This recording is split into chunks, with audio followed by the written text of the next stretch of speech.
The broadcast is live. It is indeed. This is Arise, the Honest Man's podcast. Most welcome to all. So, what is this about? Real men arising to end the silence around us about the chains that bind us, to dispel the darkness of illusion with luminous spiritual technologies, to finally become the hero within us all.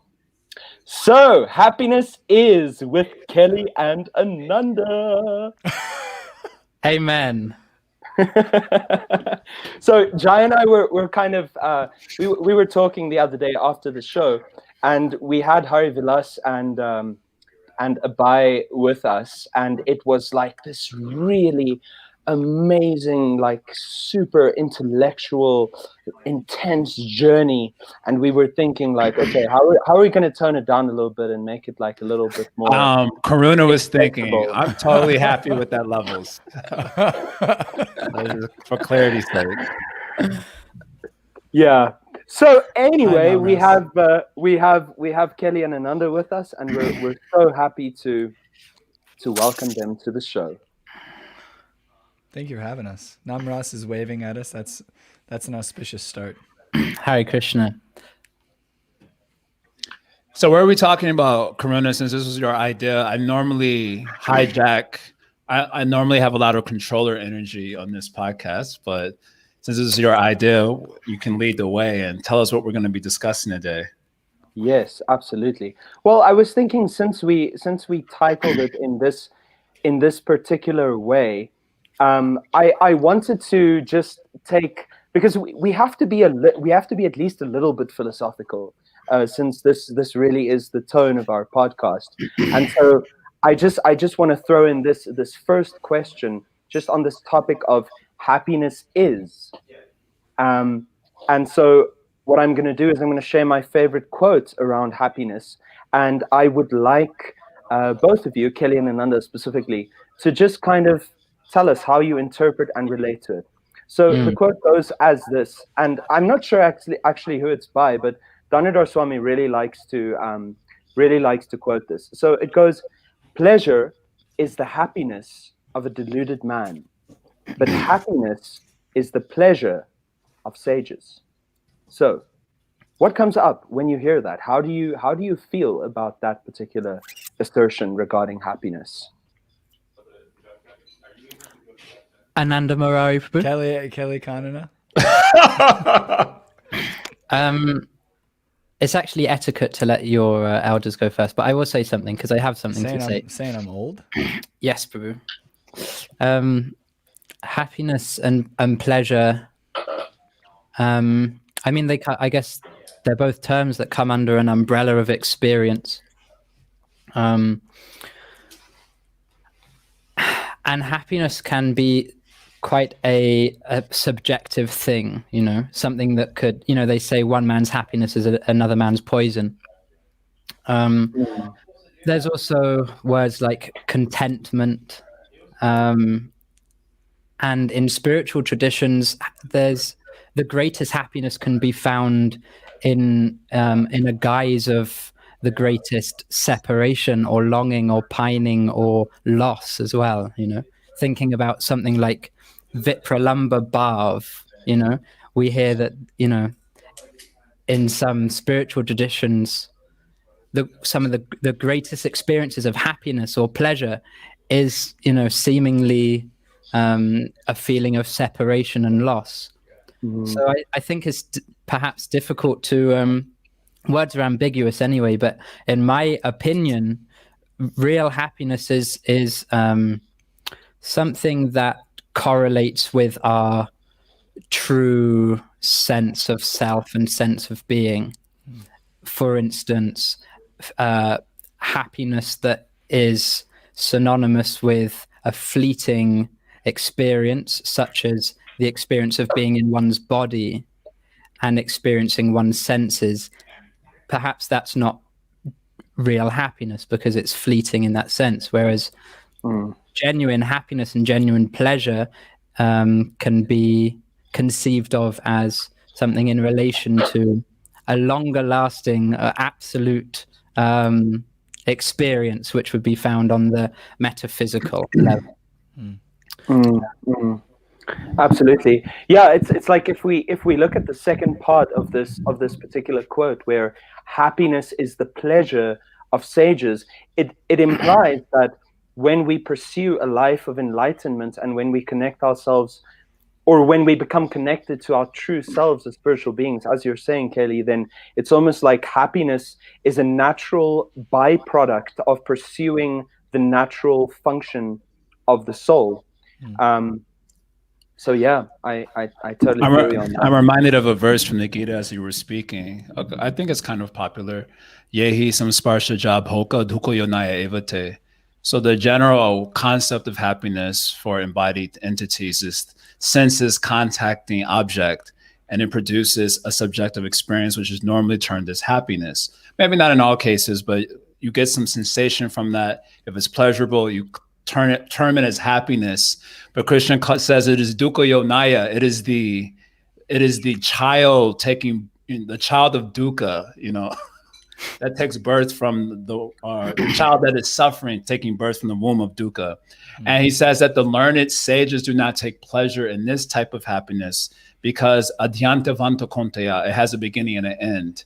So anything termed as happiness which can be terminated isn't real happiness, I guess, from that spiritual perspective, which you're saying that you think there's a correlation between happiness and spiritual realization. Well, in relation to what you're saying as well, I'd just like to make a disclaimer that I'm not an intellect or academic of any kind. I'm a very simple person.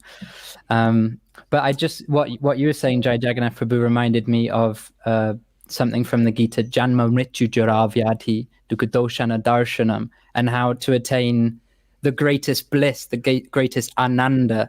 It's actually favorable to perceive birth, death, unhappiness, disease, misery. It's actually favorable for one's path towards the greatest happiness, to perceive the greatest misery around oneself, which is a weird contradiction. Yes. I have a short story for that, but Ananda, we want to hear from you. Yeah, well, in relation to kind of what both of you said, Keli was mentioning this idea of when there's a alignment, you could say, with our nature or our actual being, right? And then Jai, you were bringing up this point of dukkha, and I've heard it described that dukkha, this word kind of arises from the sound that a wagon wheel, if a wagon wheel were out of alignment, would make as it's rubbing up against the edge of the cart. Duk, duk, duk, right? And from that friction, you have fire, right? If you're driving a car across country and your axle's out of alignment, oftentimes the brakes can burst into flames or whatever. And so this is kind of where dukkha arises in this material world. This dukkha being the Sanskrit word for suffering, because there's a misalignment of my actual nature, and I'm trying to do something that's not actually in harmony, or that's not actually integrated with my true self. And so because of that, my engagement in that, just like you're bringing up, Jai, that I'm trying to engage and find happiness in these temporary things, but the learned don't find temporary in the happiness, or temporary. They don't find happiness in the temporary things because they understand that it's contrary to our eternal nature, to their eternal nature. So I was thinking, happiness really is, recently just reading that book, Man's Search for Meaning, and very much resonating with this idea of, finding a purpose to serve for, and that can be graded on various levels, right? But happiness is really having something to serve for, and to the quality of that service that creates our experience of happiness, or gives us an experience of happiness. I just wanted to jump in quickly here. Sorry, just this short story in this regard, because pleasure is the happiness of a madman. So, which is like, I guess I'm a madman because I like that definition. But I remember in the monastery, I was distributing books once at Northwestern University, and I stopped a guy and I was like, I'm a monk. And I was like giving him the basic Bhagavad Gita breakdown, how life is misery, life is suffering. And I think I may have even quoted this verse, Jama Mritu Javi Adi Dukkha. And he said to me, "You are the most miserable spiritual person I've ever met." And of course, because of my nature, I felt honored. Well, you noticed. The reason I felt honored is because, if from my perspective, especially at that time, I was quite new. I'm like, if the crazy persons think I'm crazy, I'm doing good. I'm like, I'm heading in the right direction, and just to this idea that unless the sort of facade of material pleasure is somehow slackened in our life, then it makes it a little bit challenging for us to perceive a deeper, more sustaining or imperishable sort of happiness. So I was just really appreciating that. Yeah, absolutely. It's like, I think essentially boiling down to the fact that happiness in itself is not really a worthwhile endeavor, but that it is something which results from engaging ourselves in really like a purposeful, meaningful endeavor and engagement in life, engaging ourselves in service, and ultimately the transcendental pursuit. So, just kind of bringing it back to this like slight change of gears. Up until now in Arise, we have been very much topic centered, and where I'm really wanting to explore this approach of being more person centered. So I was thinking, who are some of the people that I most appreciate just as people for who and what they are? And Keli and Ananda like came up immediately. Firstly, because you're both such incredible individuals. I was kind of making like a little advertisement earlier on Instagram, and Keli, my feeling about him is truly that to know him is to love him. He's just like the most lovable and adorable person that you could possibly come across in this world.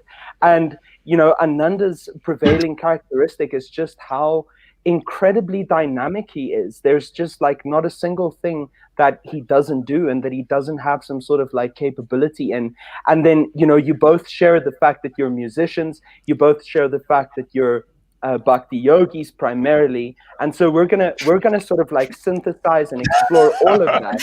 That primarily had a little bit of an edge to it. Yeah. Just to remind you. Boards here and there. We'll get to that and explore that in depth. But then also, just having the two of you here, because you are such great friends for each other and you have such appreciation for each other, and so I just think that is that's gonna create such a nice vibe in this show of today. So usually where in these more person-centered podcasts or shows where you have a particular person to get to know them, the host would give like some sort of bio. But I was thinking we're not going to do that here. We're gonna let people get to know you guys by asking you the right questions. And so the next question that I want to bring into the picture is just this simple question that can have, I think, a deep answer, is that for both of you, what has been the most formative period or experience or singular experience of your life? I can go. Ananda. Well, thinking about this, immediately like different chapters came up in my life. So I don't feel like I have one specific moment or instance or even like turning point really, but I think there were various chapters, and just how in a novel it's like in each chapter there's like one main point that really pushes forward the story. That's really how I kind of identify with this question. And I think some of those chapters were various experiences of growing up, and I felt like, and even more in hindsight looking back at the kind of parents that I had and the way in which that I was raised, the way in which my father really inculcated commitment into me in terms of like relationship and how he treated my mother, in terms of I don't know, I just feel like my father he's a person of a lot of character. And only only in hindsight, as I matured, did I really appreciate that.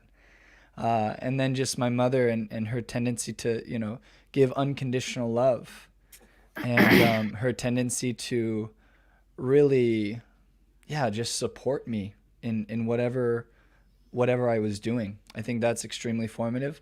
I think my whole experience, and that pushed forward, into my confidence that I could explore and discover, who I actually was in a spiritual sense, because I knew that I could diverge from the ordinary, or diverge from kind of what I was given and what I was raised, and explore into, what was unknown and kind of different. And even if my parents were a bit like kind of confused at first, right, there was still that support. There was still that kind of unconditional, like, anyway, we're here for you. One of the first monks and devotees that I ever met when I was moving in, we had like a little center in Flagstaff, Arizona, where I was going to school, and my dad helped moved me into the ashram. Wow. And the guy that my friend, my godbrother that was running the place, he's like, I can't believe that your father is here, like, moving you in, I had my like 2 crates or whatever, and he was like, I just helped me move into the ashram. Like, I'm sick of him now. Yeah. and not only that, but we had gone to the Indian store to buy a bunch of ingredients down in Phoenix, and my and my dad traveled the whole 2 hours from Phoenix up to Flagstaff, Arizona, with the pungent hing and cumin and all the Indian spices that he was never used to, and his car smelled like hing for a week after that. Oh my. But but he was willing to do all of that, and just the kind of the open-heartedness of my parents and family, that was extremely formidable. And then my time as a monk, just the How long opportunity. you were in the monastery for? I lived about 5 years in the monastery, and just the opportunities there to develop in character, to develop in skill sets, in spiritual skill sets that create a very clear foundation on which I can build a spiritual life, not just a spiritual practice, but a spiritual life, something that is integrated and full of activities and engagements for all of my interests, right? That was extremely formidable. And I think even kind of specifically this year, the other thing that came to my mind was just specifically one experience that I had at the beginning of the year, but just in general, those moments in life when I've been challenged, when I've been really bewildered and kind of angry at how I felt like I was treated, or about the circumstances of situations, or even when confusion arises, the kind of strength that arises from that. And specifically this year was just like this experience of feeling like I was a victim of some injustice, right? And Always the story, right? always the story, and feeling the weight of that burden. Not only like having my own experience of victimhood, but then seeing others kind of exhibit and embrace victimhood, and see them carry that burden, and that it still like comes up, like we have some conversation around, loosely around the topic. They're like, oh yeah, remember this, or, that's the reason why. And I'm just like, man, I'm so happy I don't have to carry that. And it was, it was extremely burning, because it meant I had to look at myself. It meant I had to I remember describing it. It was like getting rug burn all over my subtle body. Like my entire subtle body was like rug burn, just like super sensitive, vulnerable, painful, not like bleeding, not like not like gushing. It's not like run to the hospital, but it's like still extremely painful. And yeah, so It's a podcast about happiness, Ananda. yeah.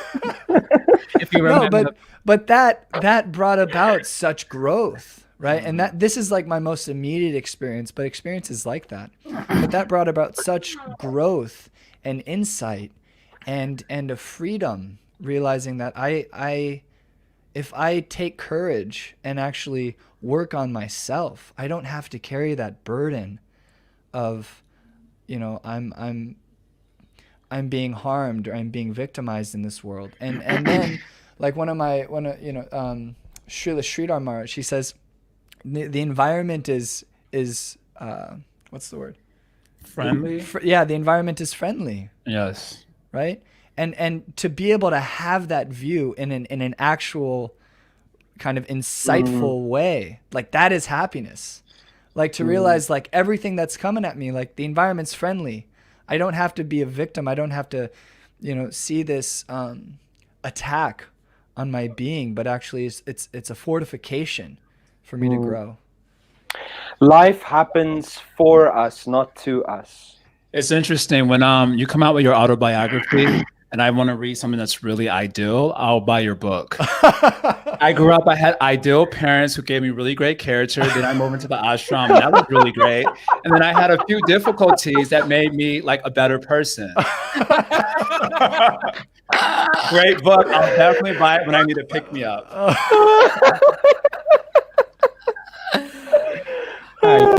I really am appreciating your last point, though. You're referencing of Srila Sridhar Maharaj. For those who aren't familiar, Srila Sridhar Maharaj is Srila Prabhupada's godbrother. An amazing, his speaking is like poetry and sophistication blended in something that's super digestible and inspiring for the heart. And this whole idea that the environment is my friend and is coming to help me. You said that is happiness. And I really appreciate that sort of perspective. There's a verse like that from the Bhagavatam, but we'll hear Keli's story. Maybe it's also another ideal book. I don't think I'm going to give a biography so much, but I really like the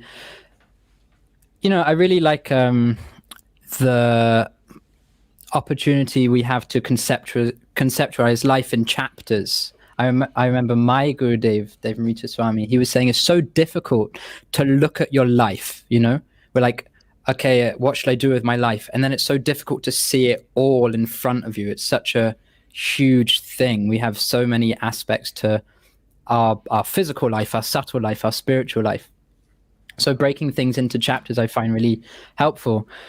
And in terms of formative experiences, like I think chapter would be a really good way to describe my life, because I've really gone through so many different facades or masks or personas or different kind of environments. Like it's definitely been happy for the majority, but there was also quite a large period of my life where I was very unhappy, and it was very it's very obvious that I was unhappy.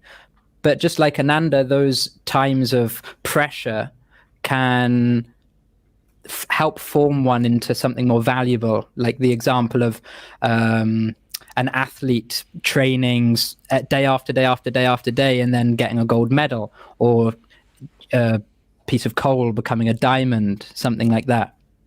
So I feel like I've gone through many transformations, and the biggest transformation of them all has been this year, I feel,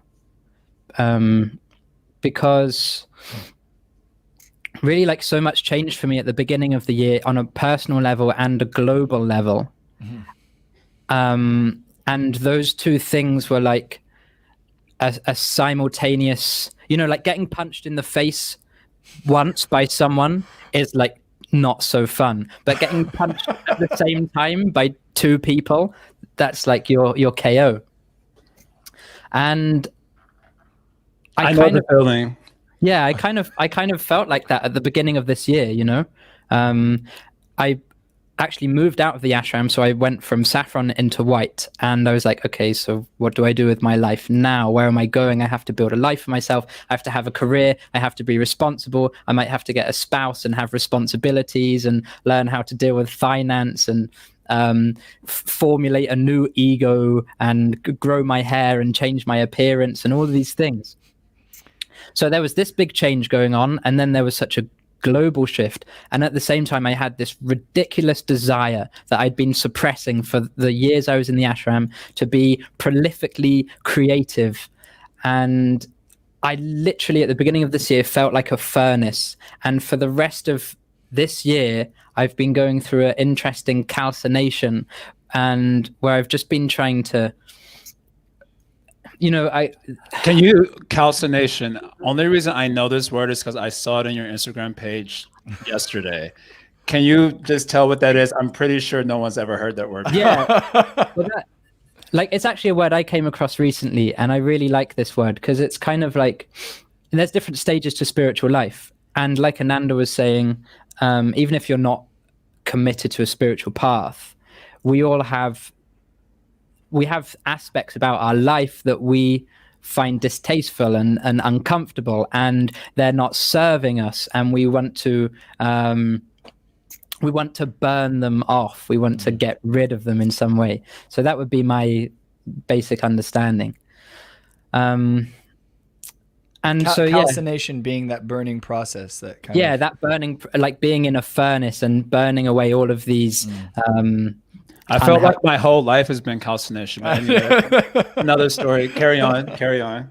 But just to finish, I think, this year's been so intense because it's really brought to light for me how when I was living a monastic life, I was simultaneously cultivating virtue and repressing sin. And when I moved out of the monastic lifestyle, all this like dirty stuff started to come up that I'd been repressing.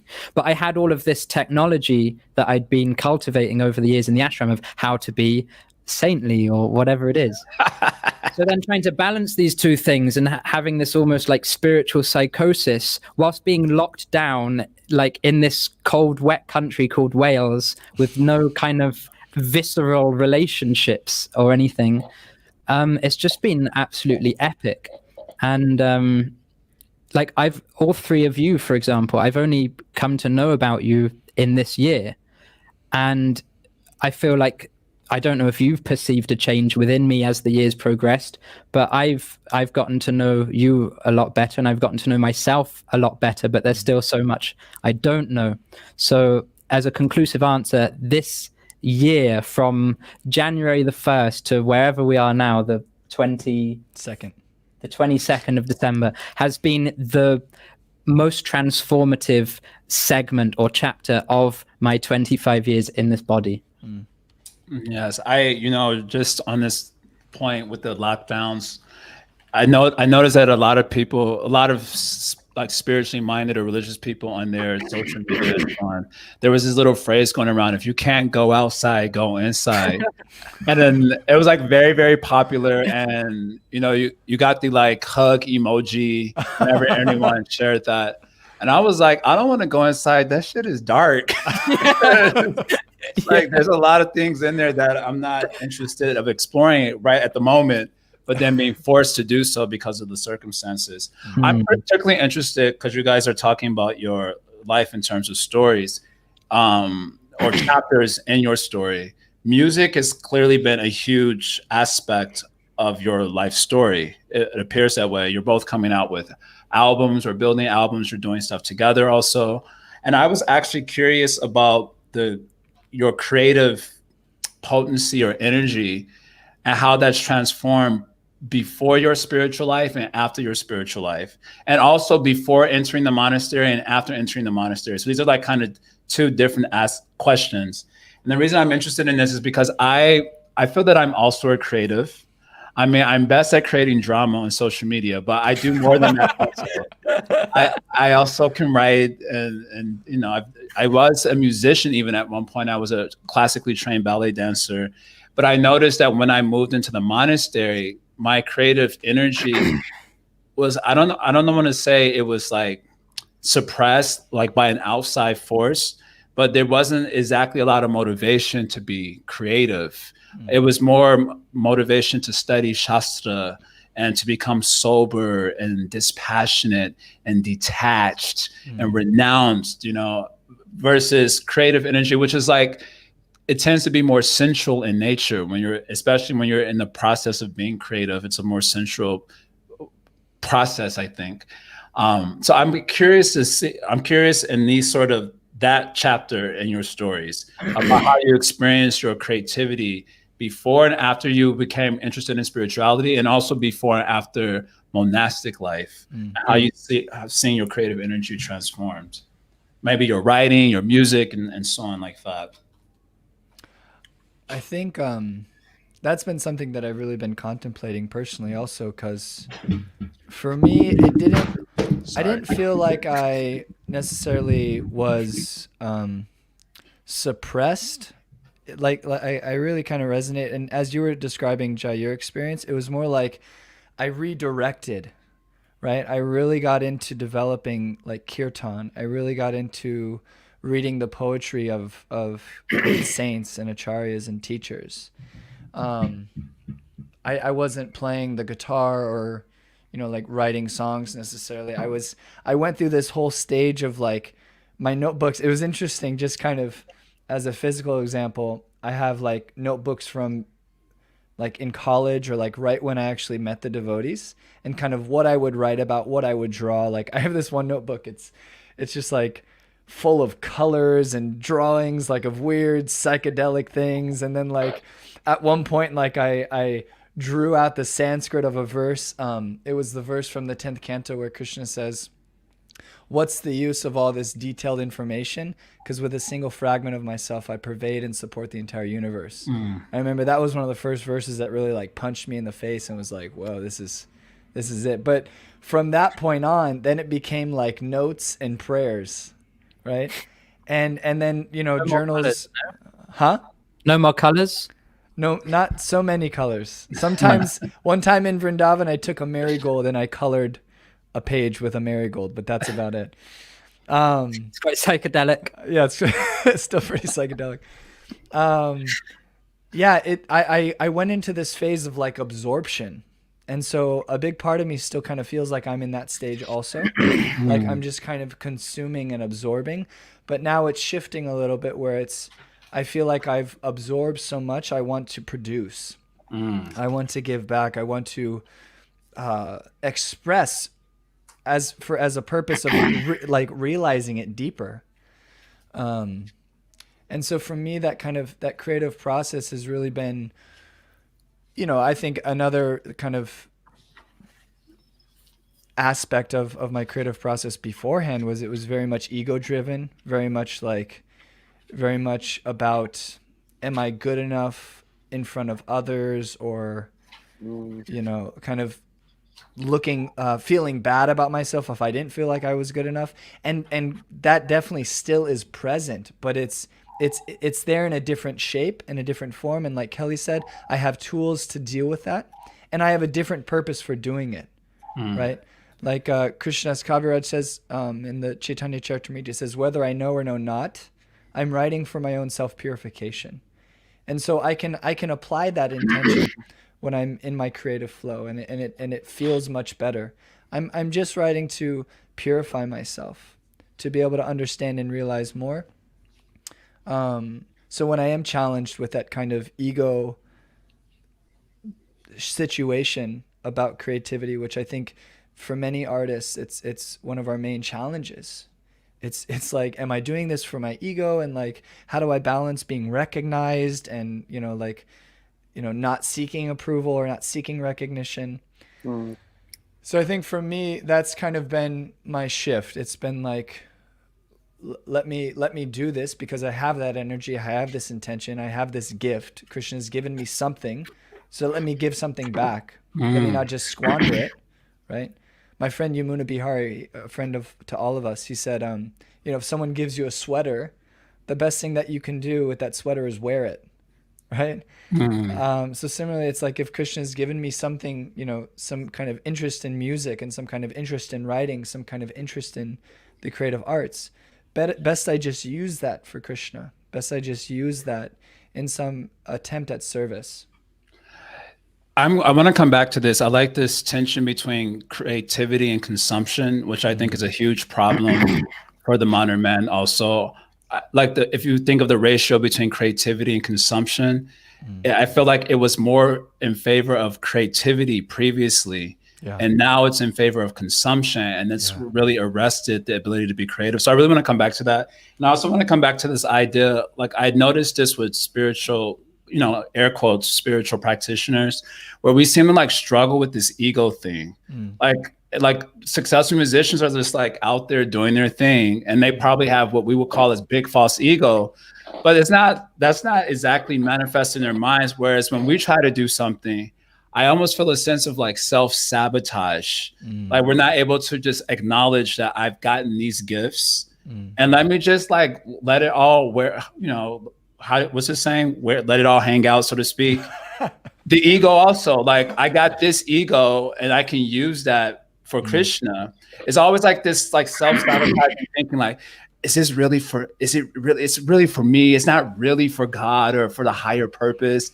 And it's just like, yo, homie, relax. Just do your thing. And if you do it well. So I really want to come back to that tension, because I think it's a huge tension that creatives in spiritual communities suffer with a lot. I know I personally feel that way also. But Kay, we want to hear your story too in this regard. These two questions.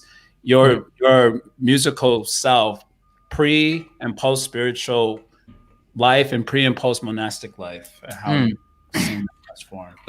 Very similar to Ananda's story, I suppose, but one thing I could add, a personal point.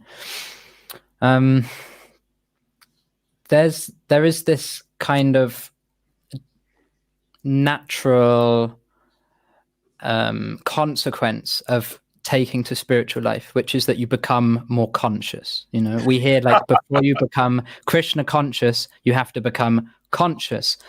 And it's so awkward, like at the beginning when you're just trying to become like, I'm trying to raise myself to Tamagoon or to, it's so difficult. And then eventually people help you, and they're saying like, okay, you just like ate something there. Are you going to like clean the table, And I'm looking at them like, what do you mean clean the table? So there is this aspect to spiritual life that it's a necessity to become conscious of different aspects of your life before you can become conscious of a transcendental reality. And so that's really something I experienced before I was a monk, and during a monk, and now leaving the ashram, is going through this journey of self-awareness.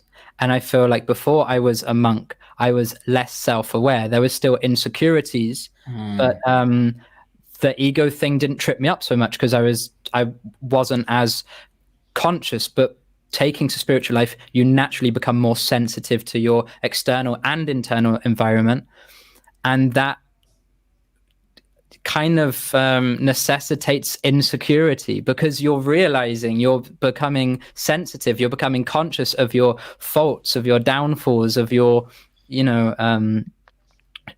shortfalls, whatever. So that's really something that has almost been like a blessing and a boon, because a blessing and a curse. Blessing and a boon are the same thing. Yeah. It's a blessing and a boon. Yeah, double. It's double good. No, it's been a blessing and a curse, because you become more self-aware, so you become more sensitive, which is wonderful. You realize that there are important aspects about yourself that you didn't realize before. But also this sensitivity does cause insecurity. And that's really something that I'm having to get over. Like now is kind of like, instead of seeking approval, I should be just looking for acceptance, like, is someone going to accept me for who I am or not? Well, that's kind of neither here or there. What I should really be thinking about is why am I looking for approval in the first place? So yeah, it's in that sense, before the ashram, in the ashram, and after the ashram, different levels of sensitivity and conscious awareness have caused me to either accept my insecurities or transcend them for a positive, a positive end, if that makes sense. It makes a lot of sense. I feel like I could resonate with that so much. Perhaps a lot of us don't really escape the prison of insecurity, which is a natural consequence of becoming more self-aware. Mm. So our creative energy never really takes off. Mm. Really appreciating that. Yeah, I just want to acknowledge here, Amrita Kelly said something really nice. Incredible point. My mentor told me years ago, don't let so-called humility keep you from doing something wonderful for Krishna. And now on that note, taking it forward from where we are now, if you are going to be embracing your creative potential and how wonderful it is what you are and what you can produce, right, and you embrace that in full, how do you take what you have in your music and your creativity and try to make it appeal to people as far and wide as you possibly can, but at the same time maintaining spiritual authenticity and maintaining your identity as a bhakta and as a servant of Krishna, because that's not something that everyone resonates with, you know. So how do you strike that balance? I think that's a great question. I just got to bring this up. I've seen so many cringy Hare Krishna like attempts at like a crossover. And maybe that's not fair. It's maybe cringy for my subjectivity, but like these like 80s rap Hare Krishna. I don't know if you've seen some videos like that. Or yeah, just like for devotees of Krishna, it's like unless Krishna's name is in it, it's bogus. So you gotta like sing and you like, okay, let me just insert Krishna's name here, and it's like it doesn't exactly fit, or it's not exactly the mood, but that tension is there. You know, I got to be spiritual, or else we just sell out. So I really like this question of Karuna. So I'm just amplifying it. One thing me and Kelly have talked about this a lot. It's this idea. If I'm here, is the sound still okay? Yes. Yes. Okay, cool. This idea that Krishna means all attractive, right? So that the source of all aesthetic, right? And why not the art about Krishna? Why not should it also be the most aesthetic? And I think that's been a big drive for me, and that's what's kind of been so exciting about meeting Kelly, and then also getting to know other artists like Danya and Bali and Jake Emlyn, and all of these different devotee musicians that are putting out art that is not only chase to kind of the philosophy, the experience of bhakti, but I also find it very aesthetically attractive. Maybe that's redundant, but that being I don't think so, but don't ask me. I'm really bad at English.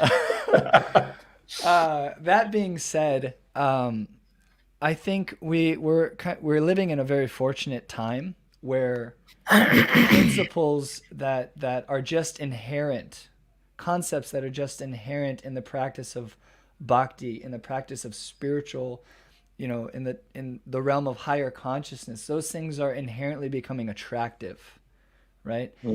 I think for me, my attempt has really been, let me not write a song, like going back to my last point, let me not write a song to purify the world, right? Let me write a song to purify myself. Let me write a prayer that's actually genuine, because I've found that human beings, the other KC Krishna cringiness, that's good. That human beings generally have a collective and familiar experience, right?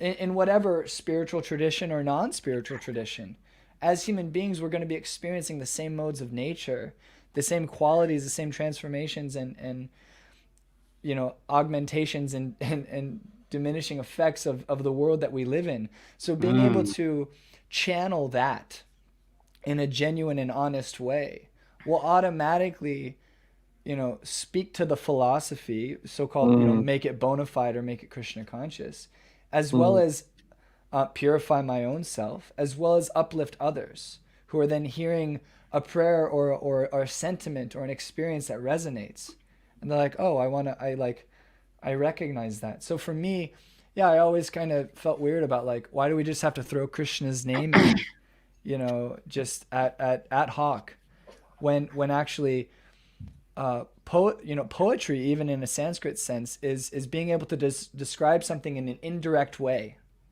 right? That's real beauty, is like describing something in an indirect way. Yeah, so I guess that's been my approach. My approach to kind of is to be genuine with my own experience as a sadhaka, how I as a practitioner experience the philosophy, right? And communicate that, rather than like, let me get the philosophy to people so that they can be purified, right? But how can I honestly express my own experience as a practitioner? I'm gonna reshare this quote from Bhishma. It's your quote, Ananda. It's just very powerful. Let me not write a song to purify the world. Let me write a song to purify myself. Just really, because the nature of human experience is uniform, largely. And so the things that would impact and transform me are likely to impact and transform others as well. Yeah. I really resonate with that so much. This is going to be really cringy, but the reason I resonate with it is this. I remember days doing kirtan, for example, in like a Hare Krishna temple. And, you want the kirtan to be like popping, like you want everyone to be, and like having all this energy that you had to like, it somehow was you that was going to get the kirtan going and popping. And so it became like very performative in nature and very less about the exchange of love between you and the deity of your heart, Krishna. And then I would have days where I'm like down and out, like on the verge of suicide, like not really that dramatic because I do love myself too much to do that, but not enough to not feel really depressed. So I was feeling like really down and out, and just you enter into that space where you realize that you need shelter, and you come before the deity, or maybe you're asked to do kirtan before the deity, and you're doing it from that space of actually as an exchange of love between you and the deity. You really can care less about what's going on around you. And when you do devotion, when I've sung kirtan in that spirit, the impact seems to be tremendous without me really desiring that or looking for that. So it's such a powerful statement, Ananda, that you've made. Let me write a song to purify myself, not the world. Just wanted to amplify that with my cringy story. I know I'm not the only one out there, so don't even judge me. Totally. Yes, Keli. Yes. It's so interesting how similar Ananda and myself are, I have to admit, I'm a little envious of it because I know y'all just met this year. And I'm like, man, they felt like in love with each other. And I can't get Keli to like return my note from like 5 weeks ago. It's like certified romance. But it's so interesting how you can find such similar people, similar stories, similar lives with such a vast difference in location. And so, yeah, I really resonate with everything you've said. And the only thing I could add, again, like on a personal level, is I've realized some things are to share and some things are not to share. And either way, they have to serve a higher purpose. So I guess like Ananda, I don't feel qualified. And I also realize it's almost kind of taboo in some sense to like write about Krishna and your relationship, your like intimate bhav with God, or your incredible realizations of Shastra or something. It's kind of like it could be seen as sycophantic or like a form of sahajism or something like that. So the songs I tend to write, or the creative experiences I tend to engage myself in, are more just a reflection of like what I'm going through existentially, not necessarily anything about the absolute truth, but more a story about my pursuit or my relationship with the absolute truth, and how it's difficult, and how sometimes you have breakthroughs, and sometimes it's bewildering and confusing, and sometimes you have so much clarity, and it's for me anyway, it seems more natural to express these things through song or through creativity, because, you know, like resonating with what you said, Jai, it's the intention that is powerful, you know. So you can really try your best to like get people psyched about what you're doing, but if the intention isn't authentic and sincere, people won't feel it.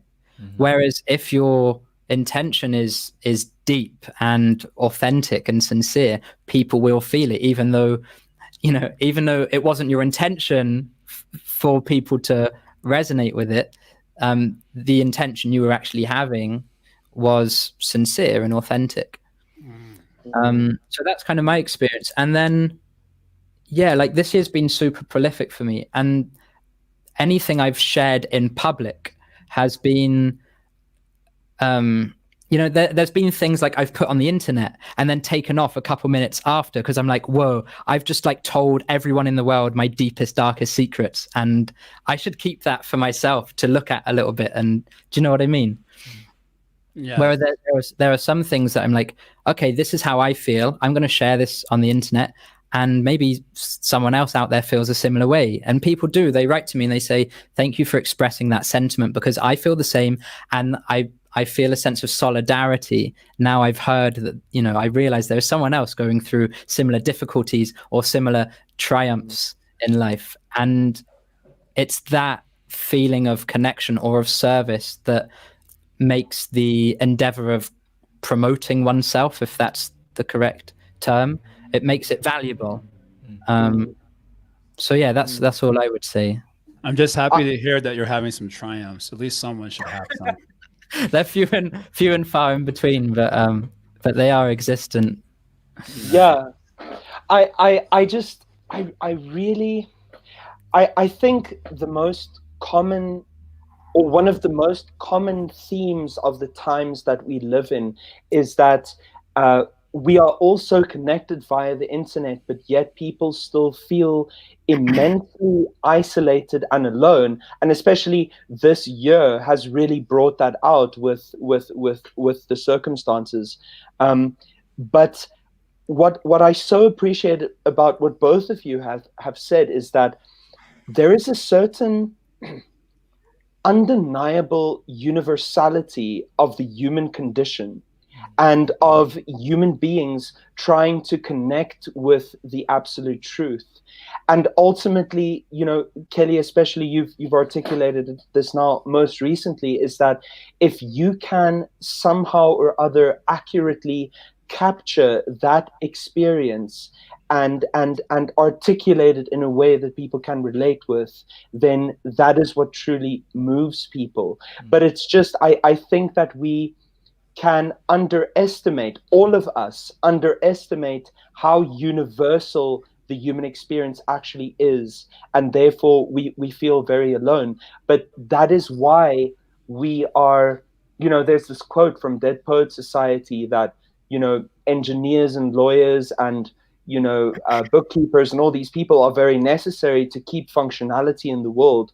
But if it wasn't for the artists and the poets and these creative people, then what would there be to live for? So truly, you guys have done such a priceless job at just articulating this universal experience and bringing that to the people in a relatable way. And I'm so in love with both of you. I'm just going to say it out loud. It's obvious. It's obvious. You've just said something very nice, Karuna. We tend to underestimate how uniform the human experience actually is. Just really loving that. I think this is a very appropriate time to just insert. Let's hear a song. One yes. I think it's a natural segue, and I have a couple other things from some of the questions here in the chat box. But before we get to that, you guys have done a song together also, right? Yes.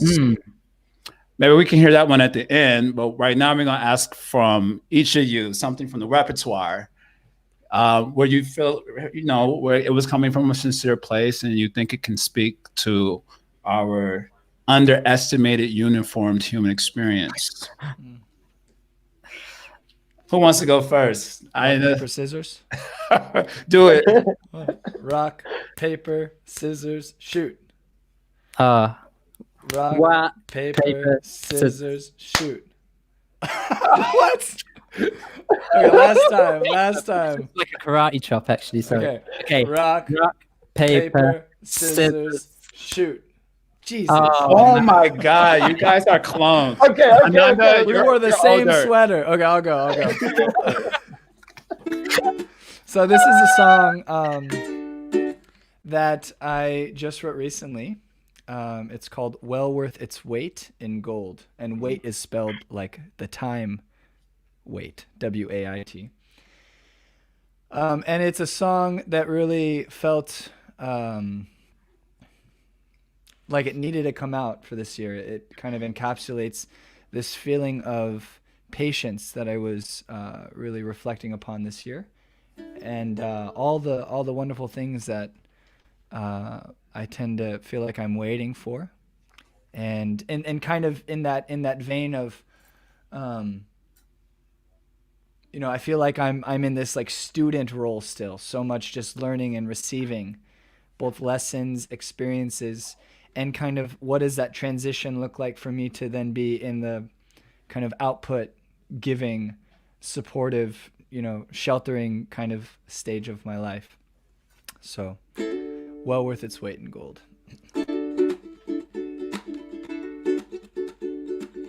I may not feel the shade of the tree I plant today. I may not taste its fruit. Give me life's ocean fraught to cross into old age, but only by the boat of youth. When the sun goes down, I'll wait for it to rise, and when it finally fills my eyes, it's well worth its weight in gold. True love becomes clear when it weathers every storm, when its words finally bear their fruit. Emboldened hearts return from a fear of being worn with conviction no one can refute. When I finally see a rose or the smiling face of God, and when I weather every storm, is well worth its weight in gold. Along with love I grow with patience beyond all my limits now.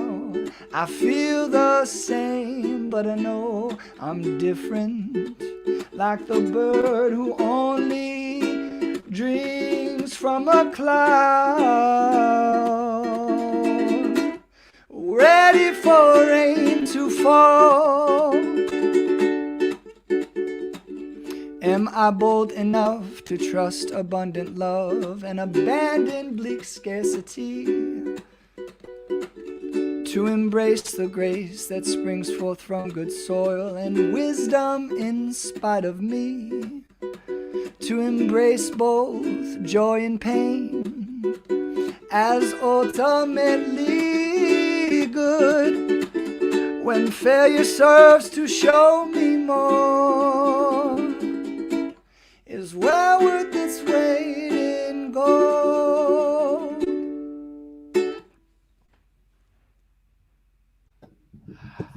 Wow, awesome. I have to say that I hate the ukulele, but Johnny! but when you play it, I actually like it. Sweet, thank you. Awesome, beautiful song. All right, Keli, give us one. Jai, okay. I spoke to Ananda yesterday, and we were saying, "Oh, we're doing the Arise podcast tomorrow. What song are you doing?" And so he played me a bit of that one, and I said, "Okay, well, if you're going to do a happy, upbeat one, I'm going to do like a really slow, sad one." So just to complement one another. So this is a song called. It's a very simple song. It's called "Shaped Like You," and it's inspired by Raghunath and Kaustuba. And Raghunath, he has a saying that everyone has like a God-shaped hole inside of them. So I was literally thinking, like, we hear about the Paramatma, and if Krishna, who is within you, is not there, you can imagine this kind of shape of Krishna, this silhouette almost in your heart, where he's not there. So the song is kind of about my experience of perceiving things that are full in life, like a full moon, or a garden full of flowers, or lots of stars in space, anything that is full like that. And that reminding me of this God-shaped hole within myself. So I'll, yes. Okay, I'm gonna mute my mic because I'm gonna sing along all the time. I hope it's not too depressing. I like depressing.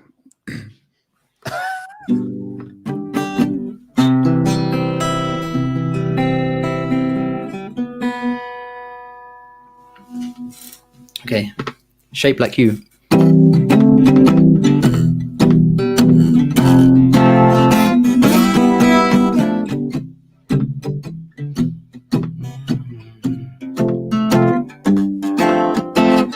When I see the moon full and complete, I go to a show, but there just ain't a seat.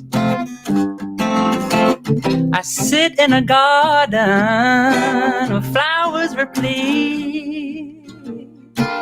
Inside, I'm so empty, you can almost see through. There's a hole in my heart shaped like you. Shaped like you.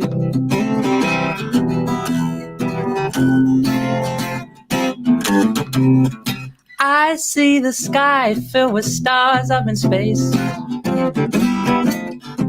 A smile so big it fills up her face, yeah.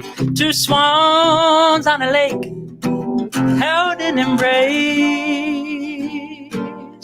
Inside, I'm so empty, you can almost see through. There's a hole in my heart shaped like you. There's a hole in my heart shaped like you.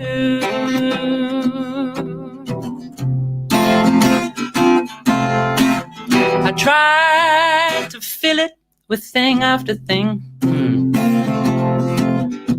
Pearls only look good when they rest on string. This life is so fragile, but still I cling. What to do, what to do. Inside, I'm so empty, you can almost see through. There's a hole in my heart shaped like you. Yes, there is. There's a hole in my heart shaped like you. Sure is. There's a hole in my heart shaped like you. Wow. That's my Bob, yo. Keli, you can never, ever do something depressing. Just look at you sitting there with your sunflower hoodie playing such... Beautiful. So nice. We want to hear a little bit more from you all, but I wanted to pull up this question here from Christy. I'm not going to even try to pronounce the last name. Please forgive me for that. It says here, maybe cringiness in some AC creative works appears when devotees are too afraid to employ their full creative potential to not commit offenses or something similar. The nature of creative process is always to step out of the, quote, appropriate. So I was interested on you guys' thoughts on that. The nature of creativeness is to step outside of the appropriate. I don't have a full grasp of this yet. I'm recently started to look into it and study it more, but the purpose of the arts, particularly from a Vedic perspective, as far as I know, and as far as my experience informs me also, the purpose of the arts is to kind of draw us out of our own ego and our own ego preoccupations into the world of the arts. And the world of the arts, at least as far as Vedic artistry is concerned, is like the ideal world. They kind of draw you from the less than ideal world into the ideal world. And then you kind of assimilate something from that ideal space and you can bring it back to the not ideal world so that you can give more to yourself and more to your community around you. Whereas I feel that in the postmodern sort of era, the idea of the arts is a lot different. A lot of it seems to be focused on like maybe social commentary. In other words, it doesn't draw you out of the less than ideal world into the ideal world. It takes you deeper, deeper into the whole. And I guess it's supposed to be a form of strength, or I mean, it has its purpose also, which may be useful for the human spirit. I don't want to deny that fully. But I'm interested just with these two sort of contrasting ideas about the purpose of the arts. How do you view the purpose of the arts, maybe in general, but specifically for you when you're putting stuff out there? You want to draw them outside into like a more ideal space and they can assimilate something from there and bring it back? Or what is your notion of the purpose of the arts? I would just say quickly before I forget that I really like to think about Shakespeare and what it would have been like to go and see a Shakespeare play in, I don't know, wherever he lived in the UK at that time. And you would have comedy and tragedy, you know, but both experiences would be one of catharsis. I mean to say that the audience would have almost like a therapeutic experience watching, you know, life enacted in a theatrical way, because it's, you know, it's a type of catharsis to experience like really difficult emotions through, you know, the vicarious kind of arena of the arts, you know. And so that for me, that's like the purpose of the arts, is to facilitate that experience for people to have some kind of catharsis or some kind of like opportunity to really experience, you know, either worldly or transcendental emotions through that kind of vicarious platform of, you know, the arts kind of thing. How do you define catharsis quickly? Because it's one of those words that we use, but it's kind of nebulous. I wouldn't know a dictionary definition, but to me, catharsis is kind of it's like an encounter with it's kind of go on, Karuna. An encounter with the universal human experience. It's like when the artist brings out that thing and you can recognize it. It's cathartic. Got a dictionary meaning here. I didn't mean that as shade. I just Obsolete. Catharsis. I knew the word has some roots in like purging, so that's why. The process of releasing and thereby providing relief from strong or repressed emotions. This is probably not this is my computer dictionary, so probably not very deep. But it says it's from the Greek catharsis, looks like the same word, which katharian, anyway, it means cleanse from katharos, pure. The notion of release through drama derives from Aristotle's Poetics. That's interesting that even the word catharsis has its kind of root in poetics, in the drama, in the arts. Yes. I was thinking very similar to what Keli, you're saying, that I've just accepted that you guys are going to give the same answer in your own way because you're like twins. I've come to terms with that, so it's okay. You can carry on. Yeah, catharsis in the sense of, like, just in my own kind of thinking of the word catharsis,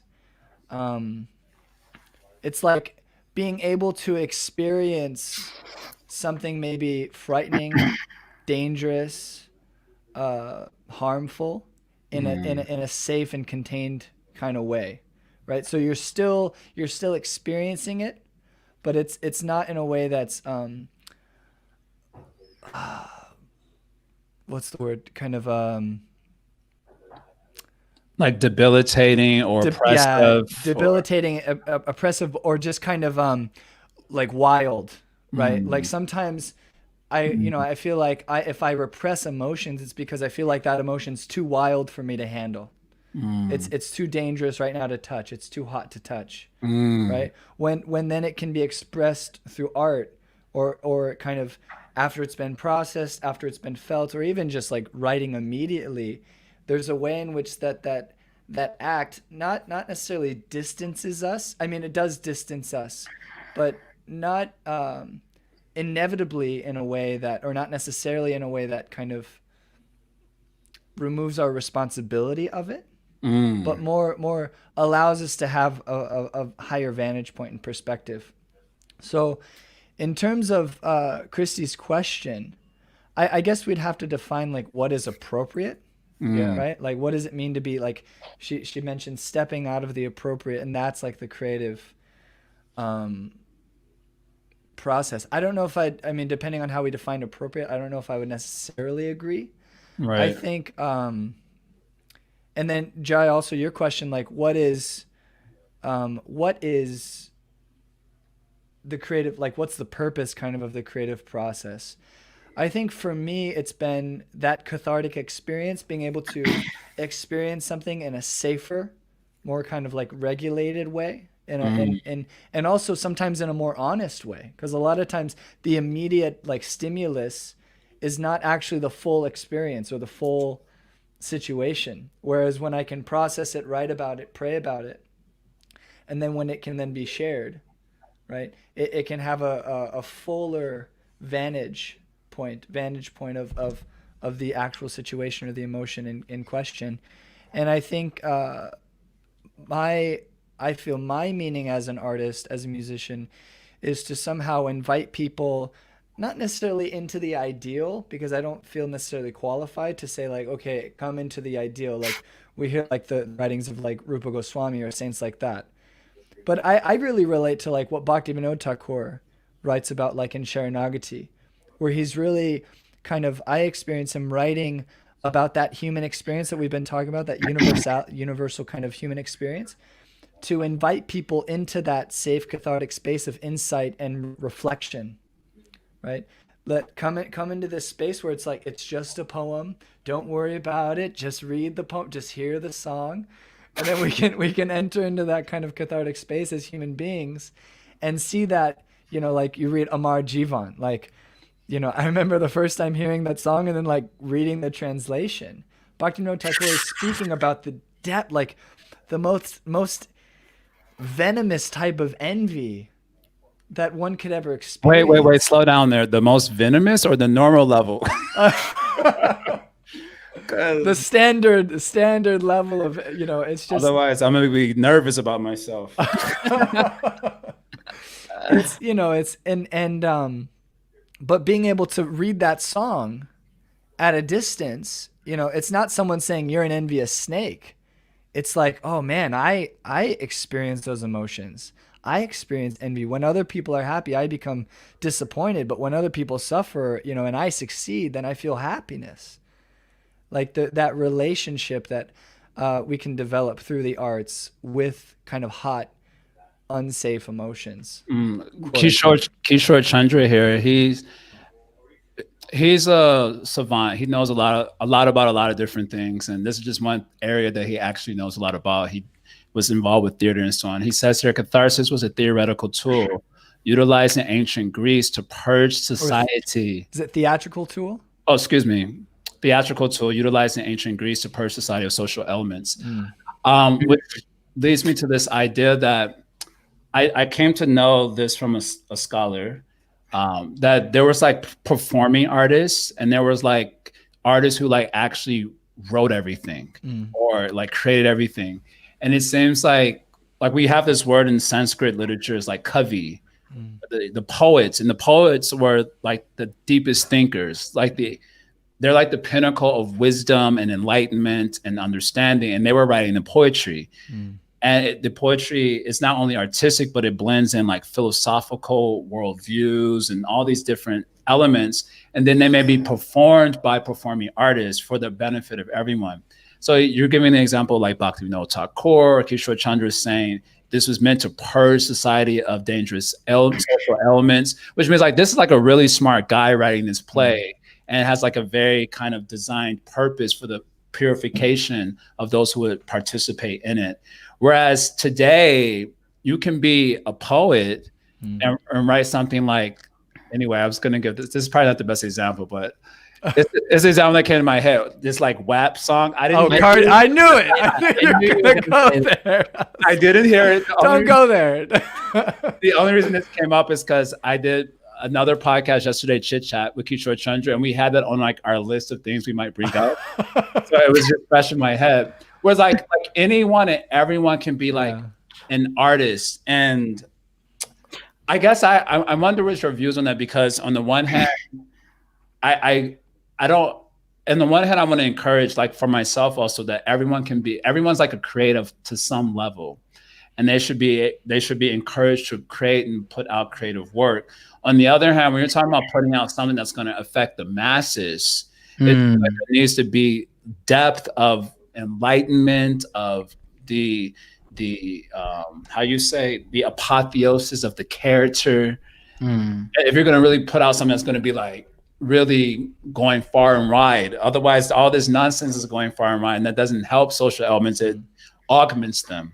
So what's your view on that? Should everyone be a creative, or yeah, I guess this is the sort of thing that's... Can I mention something quickly? Just please. Come to mind.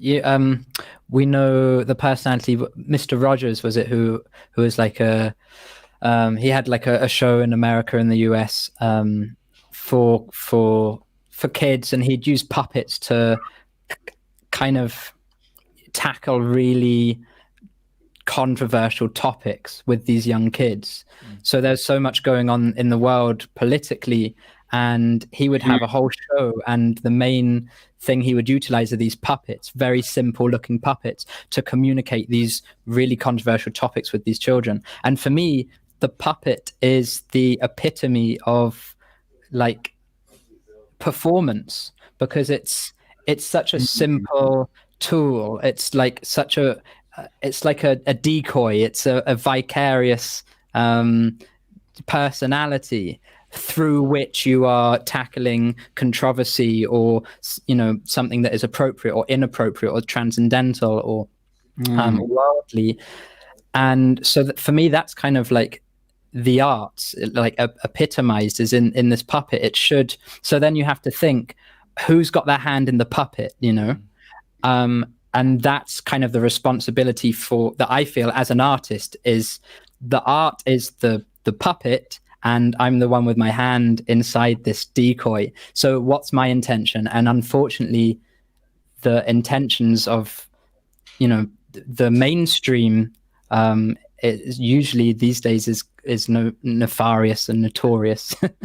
But that, for me, that's like really important thing to consider is like your responsibility as wielding the puppet of the arts, because people are susceptible, and people are easily influenced, and you have a responsibility to protect yourself from being influenced negatively, and to also take on the responsibility and the accountability of not,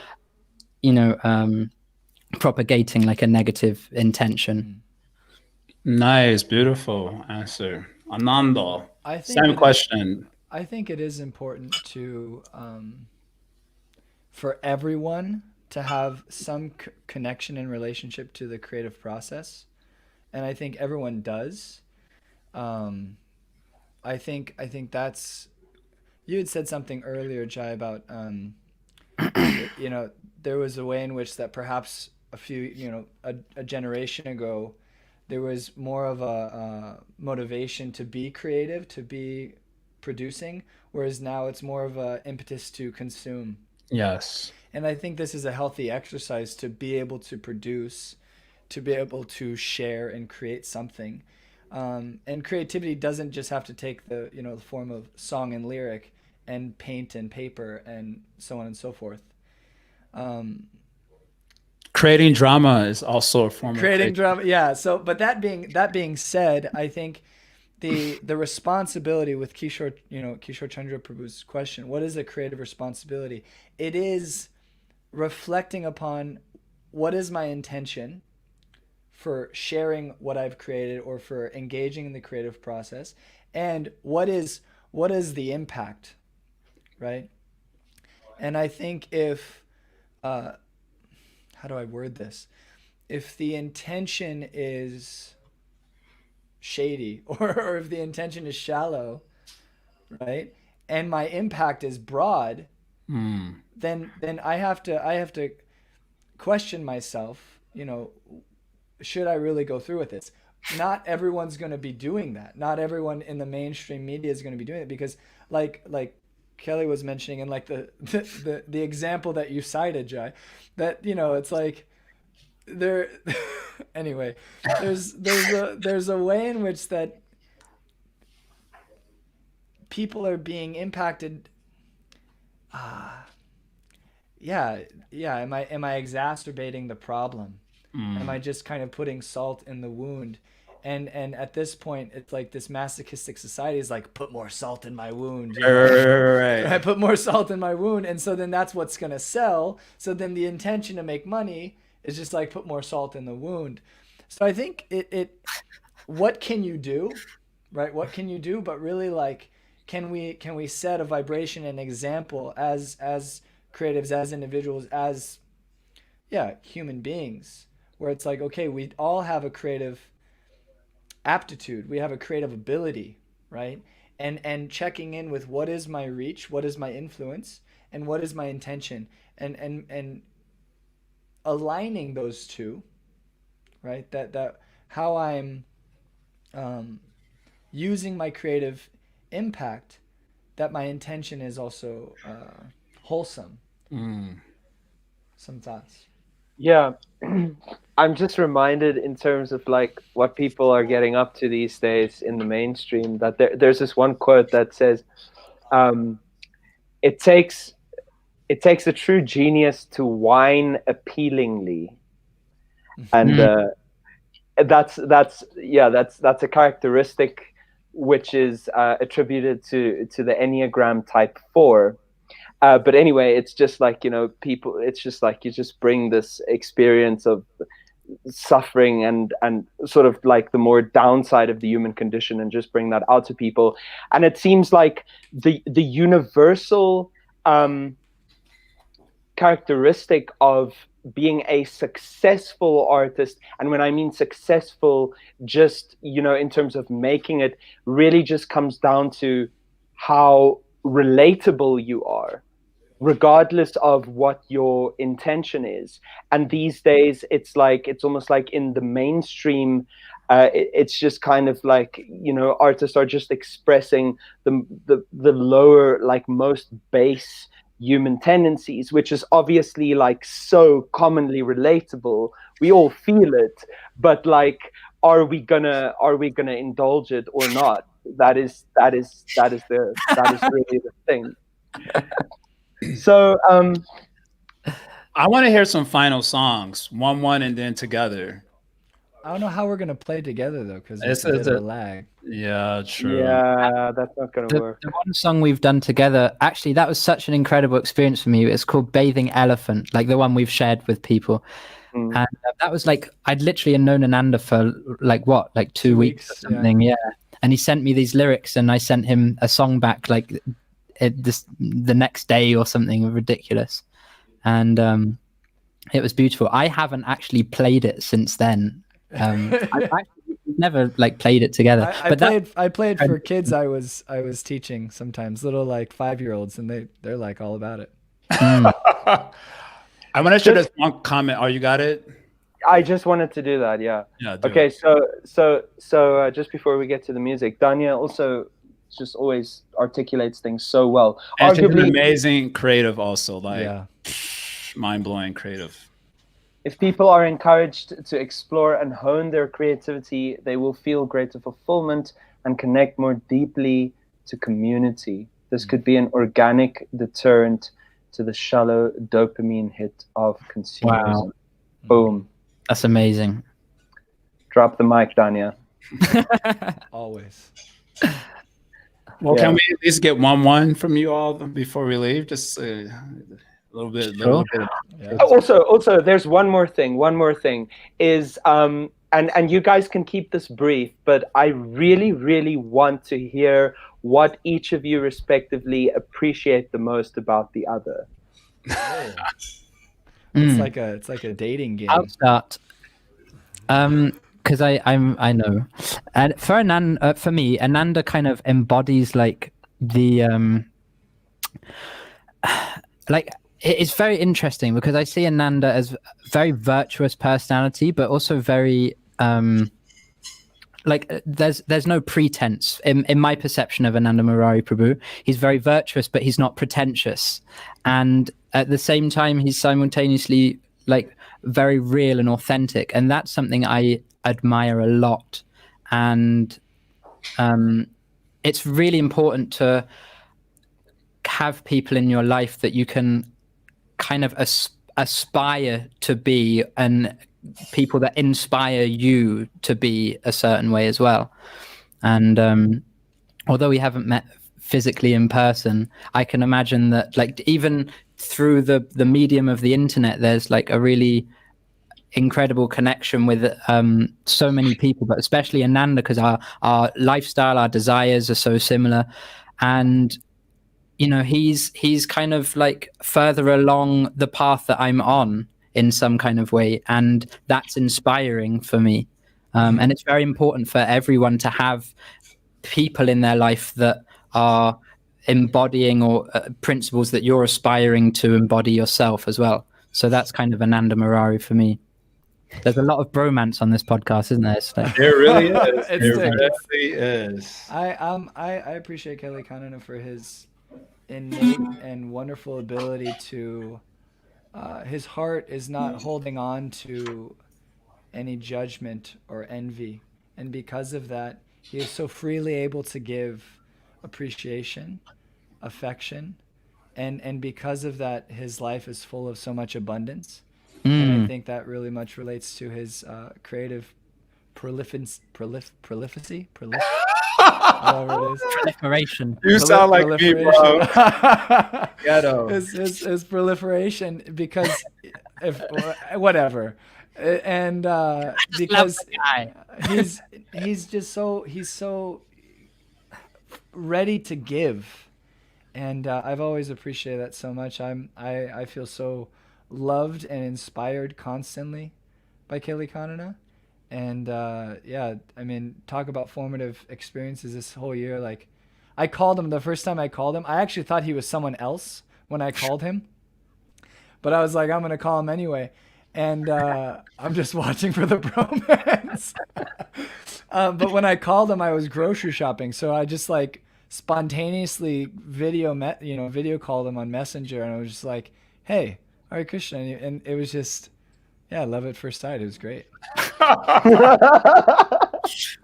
Before the bromance section ends, I just want to say Jai Jagannath and Karuna Prabhu as well. Like much love to you both as well, and thank you for like giving me an opportunity to kind of be here in this virtual space with you. Yeah, and I would also like to add, both of you, I've been. I mean, Jai Jagannath Prabhu, you're one of the first devotees that I really felt cared for by. And I remember just when I first started traveling as a young monk, and I was in Chicago for a little bit, and just being able to have so much inspiration from you, from the Ishopanishad classes to like helping me stay awake during japa. I mean, just so much. And I've always looked up to you and appreciated your association, and the fact that this year I'm getting more and more of it. I'm feeling ever grateful. And Karuna Avatar Prabhu, your exuberance and your brilliance and your compassion, and just you're just an amazing personality. And I'm looking forward so much to the day to be able to give you a big old squeeze and to spend A big bear hug. Yeah, spend more quality time. Thank you very much, Prabhu. Let's hear it. Okay, so Keli, do you want to go first this time? If you'd like, Prabhu. Yeah, you go first this time. Okay. Okay, this is another nice simple song, and this song I composed at the beginning of the year when there was so much uncertainty in my life, and the song is called "Hands of God" because that's kind of all I could do at the beginning of this year is like leave it in God's hands.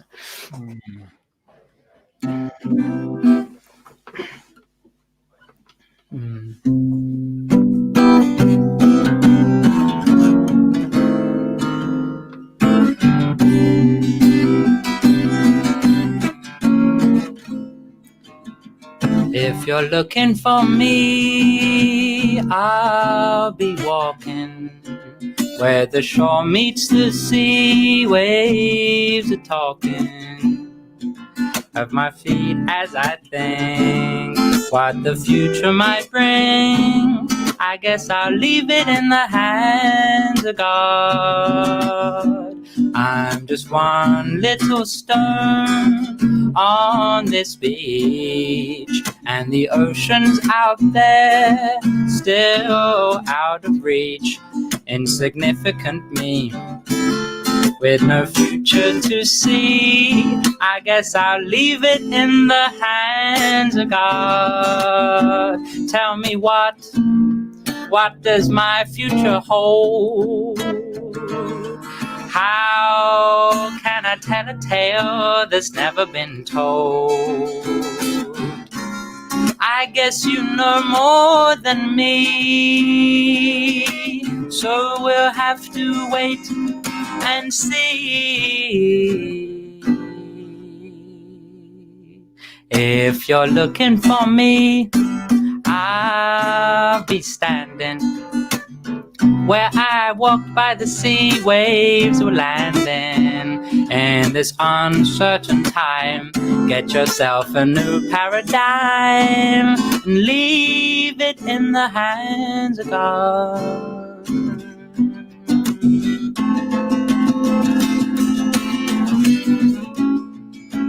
Leave it in the hands of God. Leave it in the hands of God. Leave it in the hands of God.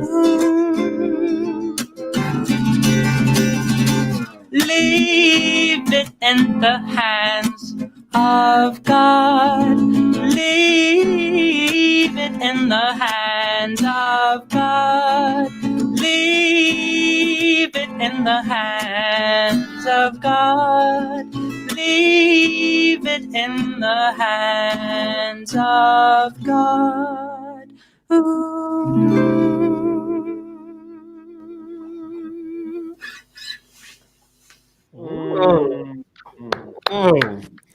Damn. Oh man, if all of this like lockdown vibes ends and you guys do a live show together, that would be like the culmination of my life.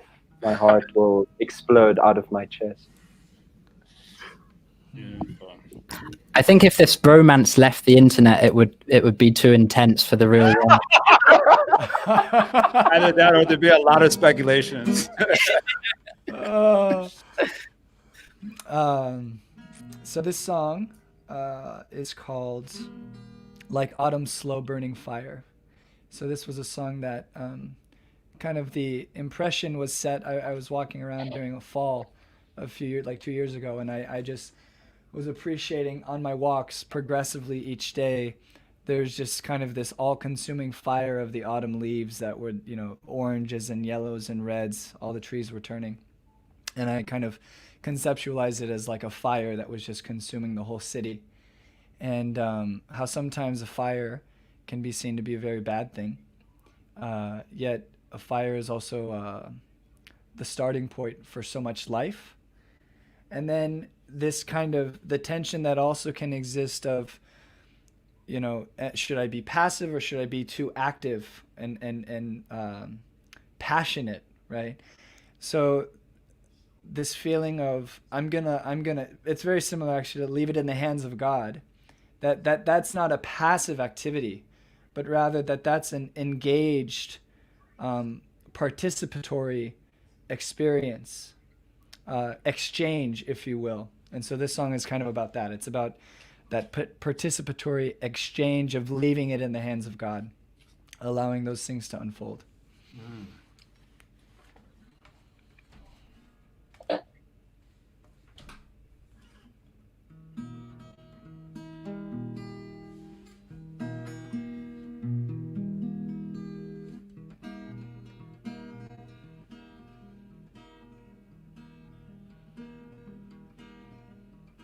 I'll just wait for you to move it forward. Don't let my mind obstruct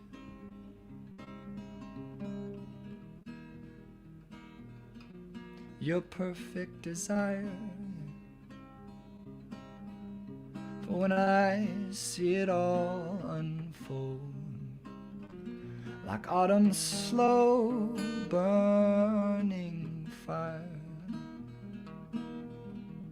it falls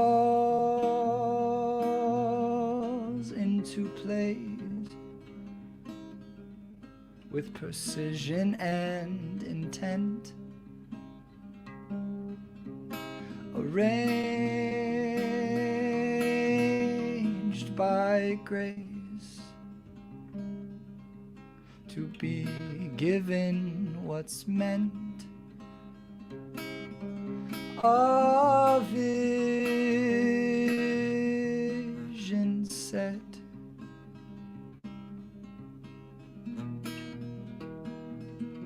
in perspective so much higher. For when I see it all unfold, like autumn's slow burning fire, just to wait means not that I don't move, and when it falls, I don't drop it, but that I actively move towards you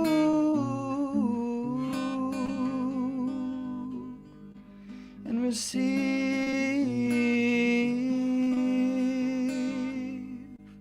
what you see fit. So I'll drink in the rain, and I'll drive from the sun, and when I see the weather change and everything become seasons always new, and all my leaves undone, just like autumn slow burning, just like autumn slow burning, autumn slow burning fire.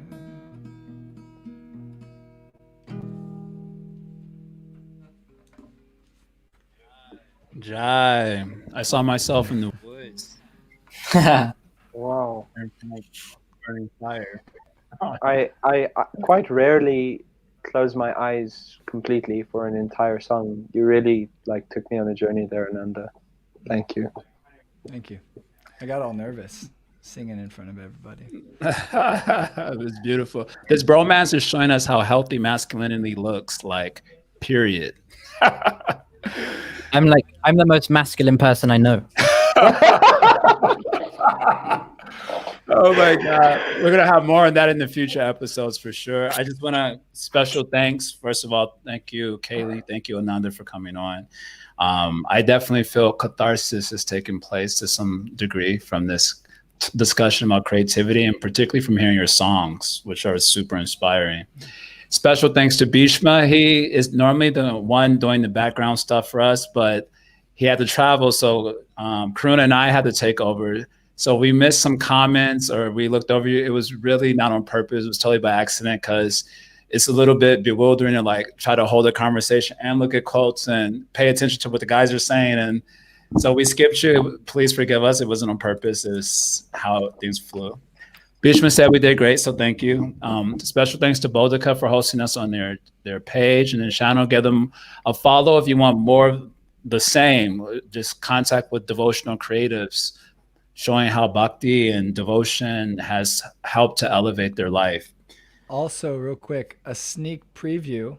But Keli and I will also be coming out with a podcast through Bodica, where we'll kind of focus like this on the creative aspect of art, the arts, music, things like that. So that's to come in the new year.